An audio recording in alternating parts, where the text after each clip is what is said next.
Now that Star Wars Last Jedi has been released, there's a lot of passionate discussion going on in the Star Wars fan community. One of the most controversial elements of the story is the handling of Supreme Leader Snoke.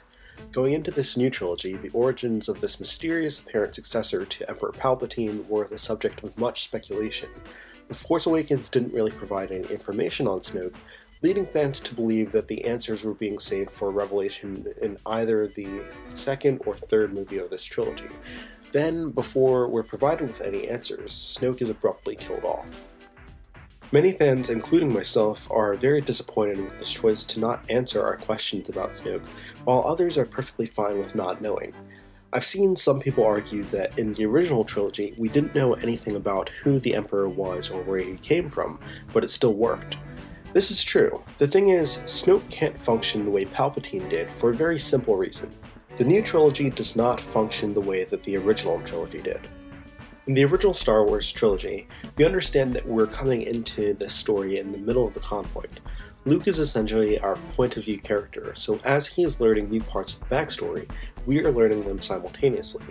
As Luke discovers that Ben Kenobi is Obi-Wan, that his father was a Jedi, that the weird little green guy is Master Yoda, that Darth Vader is Anakin, and that Leia is his sister, we discovered these things too.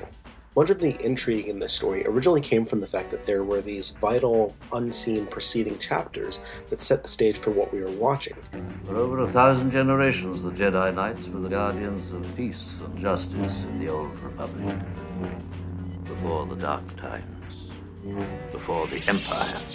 Our questions were Luke's questions, and we pieced together all the history we needed as he made these discoveries. The context for The Force Awakens and the sequel trilogy as a whole is entirely different. As we return to this story, we aren't looking to discover a world and its history because we're already familiar with it. There aren't some vague, unseen chapters that we want to learn about as we go. These chapters exist and we have seen them. We have followed this story for 6 films spanning about 34 years of history. These new films serve as chapters 7 through 9 of a familiar, well-defined story. In contrast to the way Luke represented our point of view, he as an audience know much more about this story than Rey does, so most of the discoveries we see her make are not discoveries for us. This is a Millennium Falcon. You're Han Solo. She's surprised to learn that this old man she's meeting is Han Solo, that the junky old ship she's in is the Millennium Falcon, that Luke Skywalker is even real, and that Han knew him. These are pieces of information that we know very well, which reflects the position of relative knowledge we have as we come into this story. Knowing as much as we do about the history of this conflict, the things we don't know naturally raise questions. Why is the Empire called the First Order now? Why are the Rebels called the Resistance now? Who are the Knights of Ren? The most important questions of all, though, are the ones surrounding Snoke, because he is the most significant unfamiliar element in the current state of affairs. Within the context of the overall narrative, Snoke's impact is huge. Before there was ever an expanded universe or talk of a sequel trilogy, Return of the Jedi felt like the definitive end of this particular conflict. Sure, the Empire might not disappear overnight, and evil in general can't be defeated forever, but the evil guy at the heart of this particular group of bad guys was gone, and it seemed like their days were numbered. The film gives us enough of a sense that the war has been won to provide us with a feeling of closure to the story. Jump ahead to The Force Awakens and things aren't exactly how we would have imagined them to be. Decades after we thought the good guys won, they're still struggling against the Empire, even if the two sides have different names. We're told that the person leading this new version of the Empire is a guy named Snoke. As the leader of the First Order, everything they are doing is presumably in the service of his vision and his ambition. Snoke provides the most clear answer to the question of why the galaxy isn't in the state of peace we expected it to be in. They defeated Palpatine, but then came Snoke. He's the element that changed our trajectory so we could arrive at this place where the fight is still going on. Not only is Snoke the most apparent catalyst of this grand conflict, he's the direct cause of the personal strife that has torn apart our heroes. At multiple points, we're told that Snoke's influence and manipulation is what turned Ben Solo to the dark side. Ben's turn is what caused both Han and Luke to leave the fight, as Han turns away from Leia and Luke goes into self-imposed exile. Therefore, it's fair to say that Snoke is the primary catalyst that expands this saga from 6 parts to 9 by creating an additional conflict for us to watch. The fact that he's clearly old enough to have been around during the events of the previous films leads us to ask how and why we don't already know about him.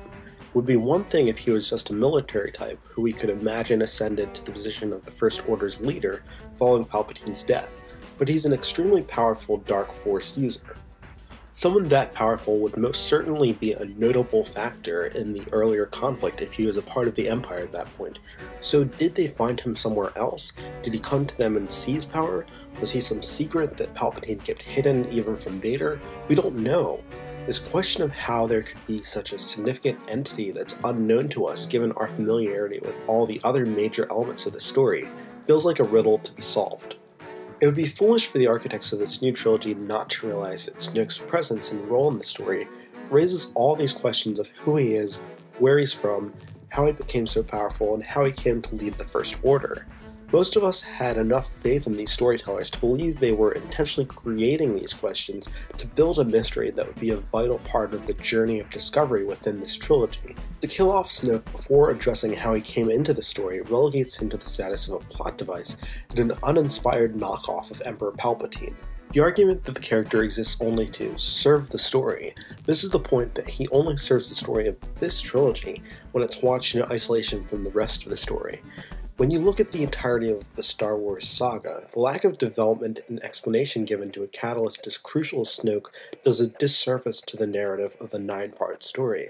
The flowing chain of cause and effect that carries us through the first 6 chapters is disrupted because the catalyst that launches us into this final third doesn't feel like a result of what has come before. Snoke feels like a lazy, contrived plot device, and as a result, the conflict of this final trilogy feels like a superfluous add-on rather than a natural, essential final piece.